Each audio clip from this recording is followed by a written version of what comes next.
So good morning guys.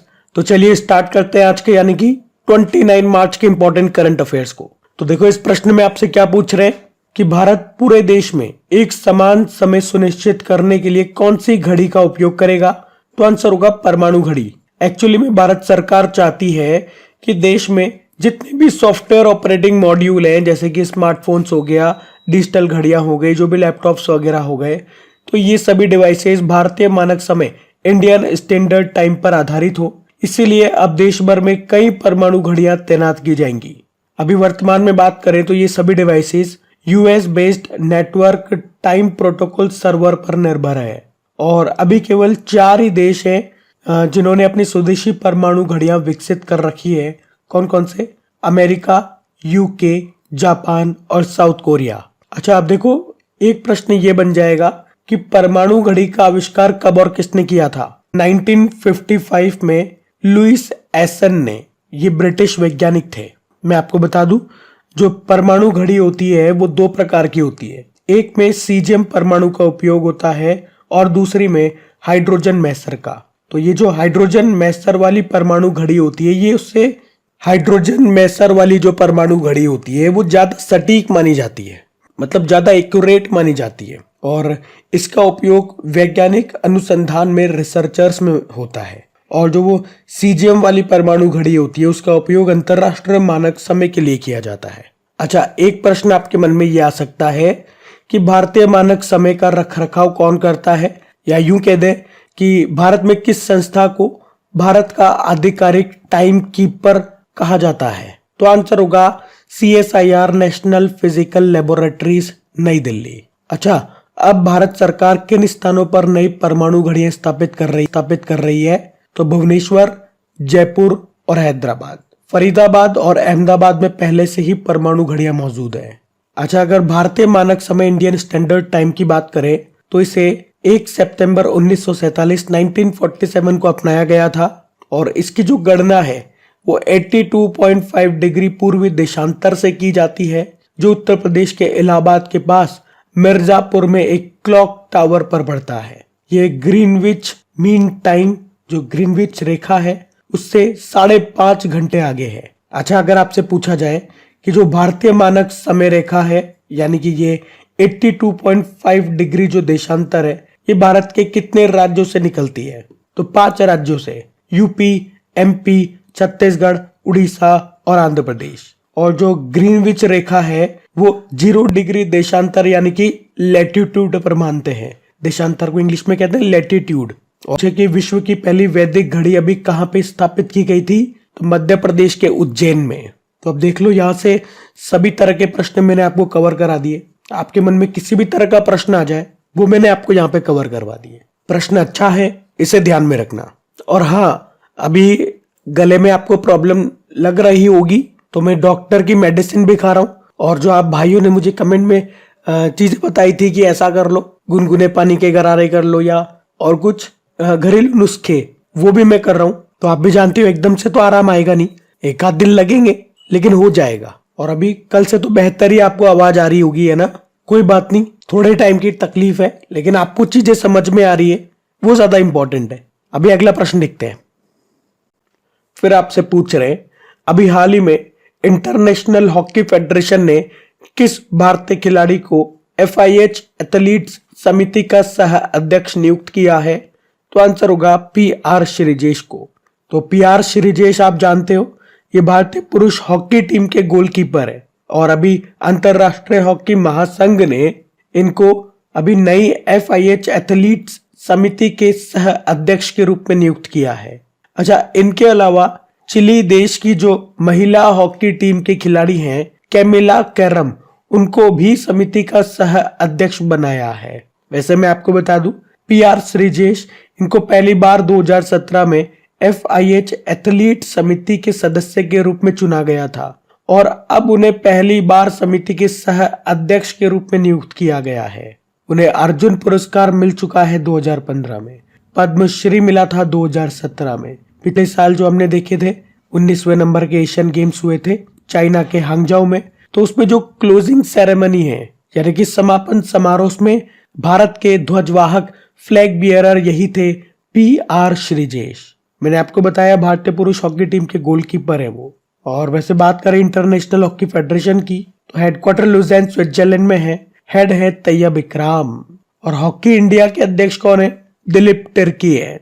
और अगर मैं आपको याद दिलाऊं, अभी 2024 में ही जो FIH हॉकी 5S महिला विश्व कप का जो अभी पहला संस्करण हुआ था, ये हुआ तो ओमान के मस्कट में था, लेकिन इसको जीता किसने था? नीदरलैंड ने भारत को हराया था। और अभी दिसंबर में ही हमने पढ़ा था men's FIH player of the year 2023 चुना गया हार्दिक सिंह को, जो कि भारतीय हैं। और best goalkeeper of the year 2023 चुना गया था सविता पुनिया को। तो ये प्रश्न भी ध्यान में रखना। अगला प्रश्न देखते हैं। फिर आपसे पूछ रहे हैं कि अभी हाल ही में सेनेगल के नए राष्ट्रपति कौन बने हैं?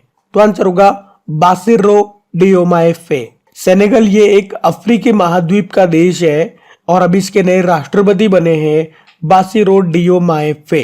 मैं आपको पहले मैप में दिखाता हूं सेनेगल। ये रहा मैप में सेनेगल। कैपिटल होती है इसकी डकार और करेंसी होती है वेस्ट अफ्रीकन CFA फ्रैंक। यहाँ के प्रधानमंत्री है सिद्दीकी काबा। अच्छा, इन राष्ट्रपति जी का नाम आप ऐसे ध्यान रख सकते हो, जैसे इस देश का नाम है सेनेगल और राष्ट्रपति का नाम है बासिरो और यहाँ की कैपिटल है डकार। तो ऐसे ध्यान रखो कि सनी ने यानी कि सैनी ने कल की बासी रोटी खा ली जिससे उसको डकार आने लगी। तो सेनेगल को हमने कैसे पढ़ा कि सनी ने कल की क्या खा ली? बासी रोटी। बासी रोटी खा ली और इससे क्या हो गया? उसको डकार आने लगी। डकार इसकी कैपिटल है। तो ये ऐसे आपको ध्यान में रह जाएगा। अच्छा, अभी आपको बताया हम क्या करेंगे। अभी 2024 में जितने भी इंपॉर्टेंट अपॉइंटमेंट्स हैं प्रधानमंत्री और राष्ट्रपति जी से संबंधित, मैं आपको एक बार फिर से रिवाइज करा रहा हूं। और आप देख रहे हो हर एकाध दिन में कहीं ना कहीं प्रेसिडेंट या प्रधानमंत्री बन रहे हैं। और जब भी बन रहे हैं तो मैं आपको बार बार रिवाइज करवा रहा हूं। इसका मतलब ये हो गया कि अगर आप ध्यान से लेक्चर ले रहे हो तो ये चीजें आपको यहीं पे याद होने लगेंगी। चलो फिर आपको रिवाइज कराऊं। तो अभी हमने देखा था लुइस मोंटेनेग्रो, ये पुर्तगाल के प्रधानमंत्री बने। साइमन हैरिस आयरलैंड के प्रधानमंत्री बने। मोहम्मद मुस्तफा फिलिस्तीन के प्रधानमंत्री बने। थॉमस सुलियोक हंगरी के प्रेसिडेंट बने। शहबाज शरीफ पाकिस्तान के प्रधानमंत्री बने और आसिफ अली जरदारी पाकिस्तान के प्रेसिडेंट बने। प्रबोवो सुबियांतो इंडोनेशिया के प्रेसिडेंट बने। अहमद अवद बिन यमन के प्रधानमंत्री बने। नयाब बुकेले अल सल्वाडोर के प्रेसिडेंट बने। ओल्जास बेक्टेनोव कजाकिस्तान के नए प्रधानमंत्री बने। अलेक्जेंडर स्टब फिनलैंड के प्रेसिडेंट बने। अजालिया सोमानी कोमोरोस के प्रेसिडेंट बने। बर्नार्डो एवरेलो ग्वाटेमाला के नए प्रेसिडेंट बने। लाई चिंग ते ताइवान के प्रेसिडेंट बने। गैब्रियल एटल ये फ्रांस के सबसे युवा और पहले समलैंगिक प्रधानमंत्री बने। सुक्सेस मसरा चाड के प्रधानमंत्री बने और Felix Tshisekedi Democratic Republic of Congo के ये प्रेसिडेंट बने। तो देखो 2024 में ही इतने सारे इंटरनेशनल अपॉइंटमेंट्स हो गए जो कहीं पे प्रेसिडेंट या प्रधानमंत्री बने। तो अगर आप क्रिक एग्जाम चैनल पर रेगुलर रहेंगे और साथ के साथ रिवीजन करते रहेंगे तो ये चीजें आपको मैं यहीं पे याद करवा दूंगा। आपको इनकी टेंशन नहीं लेना है। अभी अगला प्रश्न देखते हैं। फिर आपसे पूछ रहे हैं कि अभी हाल ही में तीसरी बॉक्सिंग सब जूनियर नेशनल चैंपियनशिप का खिताब किसने जीता? तो आंसर होगा हरियाणा ने। तो यहाँ पे हम बात कर रहे हैं बॉक्सिंग सब जूनियर नेशनल चैंपियनशिप की। कहाँ पे? तो नोएडा में जो शहीद विजय सिंह पथिक स्पोर्ट्स कॉम्प्लेक्स है वहां पे। और इसमें बॉयज और गर्ल्स कैटेगरी में दोनों में ही हरियाणा टॉप पे रहा है। अच्छा, हरियाणा से याद आएगा अभी जो पहली बार खेलो इंडिया पैरा गेम्स 2023 का आयोजन हुआ था अभी दिसंबर में ही, तो इसका पहला संस्करण था नई दिल्ली में हुआ था। उसका मैस्कॉट क्या था? उज्ज्वला, जो रिप्रेजेंट करता है गौरैया चिड़िया को। उसमें भी टॉप पर आता हरियाणा। और एक बॉक्सर आपको याद आएंगी मैरी कॉम, अभी कुछ समय पहले ही हमने पढ़ा था। इनको अभी यूके इंडिया अवार्ड्स में global Indian icon of the year award से सम्मानित किया गया था, तब हमने इनके बारे में पढ़ा था। तो ये ध्यान रखना। प्रश्न क्या था? तीसरी बॉक्सिंग सब जूनियर नेशनल चैंपियनशिप का खिताब किसने जीता? तो आंसर हो गया हरियाणा। अगला प्रश्न देखते हैं। फिर आपसे पूछ रहे हैं अभी मार्च 2024 में पहला परमाणु ऊर्जा शिखर सम्मेलन का आयोजन कहां पे हुआ? तो आंसर होगा ब्रुसेल्स में। तो यहाँ पे हम बात कर रहे हैं न्यूक्लियर एनर्जी समिट की, यानी कि परमाणु ऊर्जा शिखर सम्मेलन। पहली बार इसका आयोजन किया गया। कहां पे हुआ? ब्रुसेल बेल्जियम में। और इस सम्मेलन को आयोजित करने का उद्देश्य क्या रहा? तो शुद्ध शून्य कार्बन उत्सर्जन को प्राप्त करना और सतत विकास को बढ़ावा देना है, तो परमाणु ऊर्जा का उपयोग करना होगा। यही इसका उद्देश्य है। और इसका आयोजन किसने किया? तो इंटरनेशनल एटॉमिक एनर्जी एजेंसी, अंतरराष्ट्रीय परमाणु ऊर्जा एजेंसी ने। और इसकी बात करेंगे तो इसकी स्थापना होती 1957 में, हेडक्वार्टर है वियना ऑस्ट्रिया में। अच्छा, वैसे तो ये प्रश्न हमारा शिखर सम्मेलन समिट से संबंधित था। मेरे को आपको कुछ इंपॉर्टेंट समिट्स यहाँ पर रिवाइज करवानी थी, लेकिन मैं अभी यहाँ पे आपको क्या रिवाइज करा रहा हूँ, न्यूक्लियर से संबंधित, परमाणु से संबंधित कुछ प्रश्न हम लोगों ने पढ़े हैं। तो वो क्या क्या है वो हम एक बार यहाँ पे रिवाइज करते हैं। जिसमें से एक प्रश्न तो आज ही हमने देखा था कि भारत पूरे देश में एक समान समय सुनिश्चित करने के लिए कौन सी घड़ी का उपयोग करेगा? तो परमाणु घड़ी। उसके अलावा उत्तर भारत का पहला न्यूक्लियर पावर प्लांट ये कहाँ पे बनाया गया? हरियाणा के फतेहाबाद जिले के गोरखपुर गांव में। और भारत का पहला स्वदेशी परमाणु रिएक्टर का संचालन कहाँ पे शुरू हुआ? गुजरात में। पाकिस्तान के परमाणु बम जनक का निधन हो गया, उनका नाम था डॉक्टर अब्दुल कादिर खान। अच्छा, भारत की पहली परमाणु पनडुब्बी का नाम INS अरिहंत है। और भारत का पहला परमाणु मिसाइल ट्रैकिंग जहाज का नाम INS ध्रुव है। और याद रखना, न्यूक्लियर पावर प्लांट शुरू करने वाला पहला अरब देश यूनाइटेड अरब अमीरात है और उसका नाम है बराकाह न्यूक्लियर पावर प्लांट। फिर पूछ रहे, रशिया ने दुनिया की सबसे शक्तिशाली परमाणु सक्षम इंटर कॉन्टिनेंटल बैलिस्टिक मिसाइल का परीक्षण किया था, नाम है RS-28 सम्राट। अच्छा, परमाणु के खिलाफ अंतरराष्ट्रीय दिवस कब मनाते हैं? 29 अगस्त को।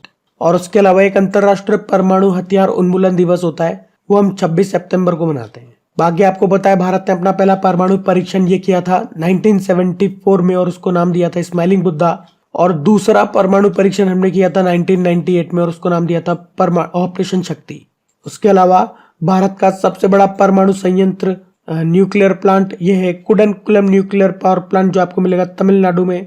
और उसी तरह से भारत का पहला न्यूक्लियर पावर प्लांट ये तारापुर न्यूक्लियर पावर प्लांट है, जो आपको मिलेगा महाराष्ट्र में। आप जानते हो भारत में परमाणु ऊर्जा के संस्थापक कौन कहे जाते हैं? डॉक्टर होमी जहांगीर भाभा, जिनके नाम पे हमारे पास एक अनुसंधान केंद्र भी है जिसे आप बार्क कहते हो, यानी कि भाभा परमाणु अनुसंधान केंद्र, जिसकी स्थापना हुई थी 1954 में।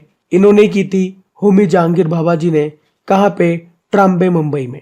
हमारे देश में जो इंपॉर्टेंट न्यूक्लियर पावर प्लांट्स हैं वो कौन कौन से और कहाँ पे हैं? तो उत्तर प्रदेश में नारोरा न्यूक्लियर प्लांट हो गया, गुजरात में काकरापार न्यूक्लियर पावर प्लांट हो गया, कर्नाटक में केगा न्यूक्लियर पावर प्लांट हो गया, अभी हमने देखा हरियाणा के फतेहाबाद में खुला, महाराष्ट्र में तारापुर न्यूक्लियर पावर प्लांट हो गया, राजस्थान में रावतभाटा न्यूक्लियर पावर प्लांट हो गया, और तमिलनाडु में एक तो कलपक्कम हो गया और एक कुडनकुलम न्यूक्लियर पावर प्लांट हो गया। अच्छा बताओ, भारत के परमाणु ऊर्जा विभाग के चेयरमैन कौन है? अजित कुमार मोहंती है। और विश्व की सबसे ऊंची परमाणु सुविधा यानी कि प्रयोगशाला ये कहाँ पे स्थापित की गई? बोलिविया में। तो यहाँ पे मैंने आपको परमाणु से संबंधित, न्यूक्लियर से संबंधित कई सारे इंपॉर्टेंट प्रश्न मैंने रिवाइज कराए, कुछ स्टैटिक भी हैं, कुछ करंट अफेयर्स के भी हैं। तो ये है आपका कंप्लीट रिवीजन, इसको ध्यान में रखना। अगला प्रश्न देखते हैं। और हाँ गाइस, अगर सेशन पसंद आ रहा है तो इसे लाइक जरूर करना। आप जब वीडियो को लाइक करते हो, दोस्तों के साथ में शेयर करते हो, तो मुझे भी एक मोटिवेशन मिलता है, काम करने में मजा आता है। फिर चाहे कोई भी तकलीफ हो, कोई भी समस्या हो, हर इंसान को काम करने के लिए एक मोटिवेशन की आवश्यकता होती है। और आपका वीडियो को लाइक करने में कोई चार्ज नहीं लगता, कोई पैसा नहीं लगता, तो आप वीडियो को लाइक कर सकते हैं। दोस्तों के साथ में स्टडी ग्रुप में एक बार वीडियो को शेयर जरूर कीजिएगा। और हाँ, जो अपनी क्रैक एग्जाम एप्लीकेशन है, मैंने आपको बोला था ये वाली बंद हो रही है, अपडेटेड लेकर के आ रहा हूं मैं आप ही लोगों के लिए, ताकि उसमें आपको और अच्छी चीजें और बेहतर चीजें मिल सके, और वो भी इसकी तरह बिल्कुल फ्री में होगी। तो मेरी बात हो गई है डेवलपर से, तो उन्होंने 7 या 8 तारीख का नाम लिया है कि 7-8 तारीख तक प्ले स्टोर पे चढ़ जाएगी। तो आप चिंता मत करो, मैं आपको उसमें सारी क्विज वगैरह PDF वगैरह डाल करके दूंगा, ठीक है। अभी अगला प्रश्न देखते हैं। फिर आपसे पूछ रहे, अभी हाल ही में लंदन के टेट मॉडर्न म्यूजियम में शामिल होने वाली एकमात्र भारतीय कौन बनी है? तो आंसर होगा सोनम कपूर। तो अभी लंदन के टेट मॉडर्न म्यूजियम ने अभिनेत्री सोनम कपूर को दक्षिण एशिया अधिग्रहण समिति के सदस्य के रूप में शामिल किया है। और इस म्यूजियम में शामिल होने वाली सोनम कपूर एकमात्र भारतीय कलाकार है, और अब दक्षिण एशियाई कला को बढ़ावा देना उनकी जिम्मेदारी होगी। अच्छा, आलिया भट्ट का नाम याद है आपको? अभी सऊदी अरब के रियाद में जॉय अवार्ड 2024 से सम्मानित होने वाली वो पहली भारतीय महिला बनी थी, तो उनका नाम भी ध्यान में रखना। बाकी जयसिंता कल्याण, ये भारत की पहली महिला पिच क्यूरेटर बनी थी, जो पिच की देखभाल करते हैं उनको कहते हैं पिच क्यूरेटर, और ये भारत की पहली महिला बनी थी इस पद पर आने वाली। वहीं पार्वती बरुआ की बात करेंगे, याद रखना ये भारत की पहली महिला महावत है। अभी पद्मश्री के लिए इनको चुना गया था, तो ये नाम भी इंपॉर्टेंट है, ध्यान में रखना। अगला प्रश्न देखते हैं। फिर आपसे पूछ रहे हैं कि ब्रांड फाइनेंस 2024 रिपोर्ट के अनुसार दुनिया का सबसे मजबूत बीमा ब्रांड कौन सा है? तो आंसर होगा LIC। तो ब्रांड फाइनेंस 2024 की रिपोर्ट के अनुसार LIC 816 अरब रुपए के मूल्य के साथ दुनिया का सबसे मजबूत बीमा ब्रांड है। किस रिपोर्ट के अनुसार? ब्रांड फाइनेंस 2024 की रिपोर्ट के अनुसार। अच्छा, मुझे ये बताओ, भारत में बीमा सेक्टर को, बीमा क्षेत्र को कंट्रोल करने वाली संस्था कौन सी है? IRDAI है। IRDAI मतलब insurance regulatory and development authority of India, जिसकी स्थापना होती है 1999 में। हेडक्वार्टर है हैदराबाद में और हेड है देबाशीष पांडा। वहीं LIC की बात करेंगे, life insurance corporation of India की, इसकी स्थापना होती है 1956 में और इसके हेड है सिद्धार्थ मोहंती। तो ध्यान रखना। ये अगला प्रश्न देखते हैं। फिर आपसे पूछ रहे हैं, अभी हाल ही में चर्चा में रहा फ्रांसिस स्कॉट ब्रिज, ये किस देश में? तो आंसर होगा अमेरिका। तो अमेरिका के मैरीलैंड के बाल्टीमोर में है ये फ्रांसिस स्कॉट नाम का ब्रिज। और अभी ये न्यूज में क्यों है? तो एक कंटेनर शिप था, उस शिप का नाम था डाली, वो इस ब्रिज से टकरा गया, जिसके कारण ये ब्रिज टूट गया और 7 से 8 लोग नीचे ठंडे पानी में गिर गए और मारे गए। ये जो शिप था, इस पर सिंगापुर का झंडा लगा हुआ था और ये यहां से श्रीलंका के लिए जा रहा था। ये शिप सिनर्जी ग्रुप नाम की कंपनी का था। अच्छा, ये भी तो प्रश्न बन सकता है कि ये जो फ्रांसिस स्कॉट नाम का ब्रिज था जो गिर गया, किस नदी पर बना था? तो पेटाप्सको नदी पर यह बना हुआ था। तो इतनी चीजें आप ध्यान में रखना। ब्रिज का नाम, शिप का नाम भी मैंने आपको बता दिया, किस नदी पर है ये भी मैंने आपको बता दिया। अच्छा, इसी तरह से एक और शिप आपको याद आएगा, एक जहाज था जो कि मिस्र की स्वेज नहर में फंस गया था, याद होगा आपको। उस जहाज का नाम क्या था? एवर गिवेन उसका नाम था, याद आया? स्वेज नहर आप जानते हो, ये भूमध्य सागर को लाल सागर से जोड़ती है। और एक ब्रिज अभी टूट गया था भारत में, आपको याद हो तो गुजरात के मोरबी में मच्छू नदी पर बना था एक सस्पेंशन ब्रिज जो कि टूट गया था, कई लोगों की उसमें जाने गई थी। तो वो भी आपको ध्यान में होना चाहिए। अभी अगला प्रश्न देखते हैं। फिर आपसे पूछ रहे, अभी मार्च 2024 में 148वीं अंतर संसदीय संघ की बैठक कहां पर आयोजित की गई? तो आंसर होगा स्विट्जरलैंड में। तो अब बात करें इंटर पार्लियामेंट्री यूनियन की बैठक की, यानी कि अंतर संसदीय संघ की बैठक हुई। अभी कौन सा संस्करण था? 148 नंबर का। अभी 23 से लेकर 27 मार्च तक ये हुआ। कहां पे? स्विट्जरलैंड के जेनेवा में। थीम क्या थी इसकी? Parliamentary diplomacy building bridges for piece and understanding. और इस बैठक में भारत को रिप्रेजेंट किया हमारे राज्यसभा के जो उप सभापति हैं हरिवंश नारायण सिंह जी ने।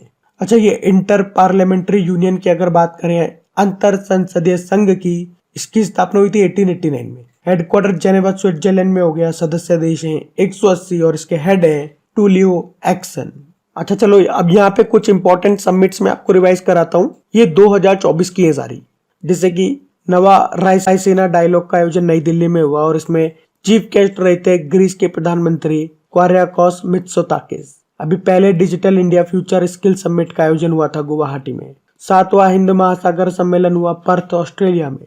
विश्व सरकार शिखर सम्मेलन भी हुआ दुबई में। और भारत, याद रखना इंपॉर्टेंट है, ये यूनेस्को की विश्व धरोहर समिति की अध्यक्षता करेगा। अभी 2024 में 46 नंबर का एडिशन होगा। Vibrant Gujarat global trade show का आयोजन ये हुआ गांधीनगर में। इसमें चीफ गेस्ट रहे थे यूनाइटेड अरब अमीरात के प्रेसिडेंट।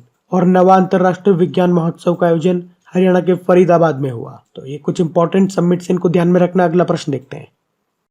फिर आपसे पूछ रहे हैं, अभी हाल ही में 2 प्राचीन स्टार स्ट्रीम शिव और शक्ति की खोज किसने की है? तो आंसर होगा यूरोपियन स्पेस एजेंसी ने।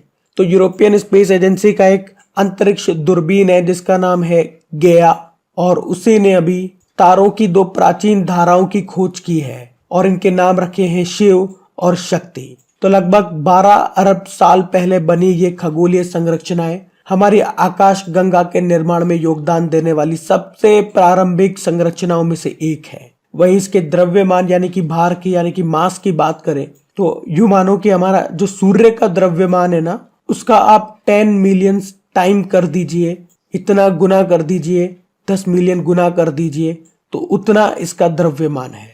अच्छा, अगर आपसे पूछे कि यूरोपियन स्पेस एजेंसी ने इस गेया अंतरिक्ष दूरबीन को कब लॉन्च किया था, तो आंसर होगा 2013 में। और शिव और शक्ति, यहाँ पे आपने कहा तारों की दो प्राचीन धाराएं हैं, स्टार स्ट्रीम है, लेकिन शिव और शक्ति को साथ में जोड़ोगे तो आप बोलोगे शिव शक्ति। और इससे कुछ याद आ रहा है कि आपको हमारा चंद्रयान 3 चंद्रमा पे जिस स्थान पे उतरा था, लैंड किया था, उसे हमने क्या नाम दिया था? यही तो नाम दिया था, शिव शक्ति पॉइंट। बाकी यूरोपियन स्पेस एजेंसी की बात करेंगे तो स्थापना होती 1975 में, हेडक्वार्टर है पेरिस फ्रांस में, और इसके एडमिनिस्ट्रेटर कौन है? जोसेफ। तो गाइस, ये था आज का आपका करंट अफेयर्स का सेशन। कैसा लगा आपको कमेंट करके जरूर बताइएगा, और सेशन अच्छा लगे, अगर आपने वीडियो को अभी तक लाइक नहीं किया तो प्लीज लाइक जरूर करना, दोस्तों के साथ में एक बार शेयर जरूर कर देना। आज के वीडियो के हम लाइक का टारगेट रखते हैं 7000 लाइक का। चलो अभी कल के करंट अफेयर्स का मैं आपको क्विक रिवीजन करा दूं, फिर सेशन एंड करते हैं। देखो, पहला प्रश्न आपसे पूछा था पुर्तगाल के नए प्रधानमंत्री बने लुइस मोंटेनेग्रो। फिर पूछा था नेशनल इन्वेस्टिगेशन एजेंसी के डायरेक्टर जनरल बने सदानंद दात्ते। एवररेडी के ब्रांड एम्बेसडर बने नीरज चोपड़ा। यूपीएससी में किसे निदेशक के रूप में नियुक्त किया? हंसा मिश्रा को। और विश्व कबड्डी दिवस मनाया गया 24 मार्च को। फिर पूछा डोल जात्रा महोत्सव कहाँ पे मनाया गया, तो आंसर होगा पश्चिम बंगाल। फिर पूछा संपर्क रहित भुगतान के लिए फ्लैश पे किसने लॉन्च किया? फेडरल बैंक ने। फिर पूछा एयर ट्रांसपोर्ट अवार्ड 2024 में किसे एयरलाइन ऑफ द ईयर के लिए नामित किया गया? इंडिगो। और अभी जुलाई 2024 में महिला cricket T20 international Asia cup का आयोजन कहाँ पे होगा? श्रीलंका में। और आखिरी प्रश्न था किसे म्यांमार में भारत का राजदूत एम्बेसडर बनाया गया?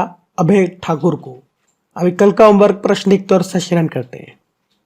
तो कल के वीडियो में आपसे पूछा था महाराष्ट्र सरकार ने किसे पहला उद्योग रत्न अवार्ड देने का फैसला किया, तो आंसर होगा रतन टाटा जी को। आप सभी ने प्रश्न का बिल्कुल सही उत्तर दिया। ये आज का आपका होमवर्क प्रश्न।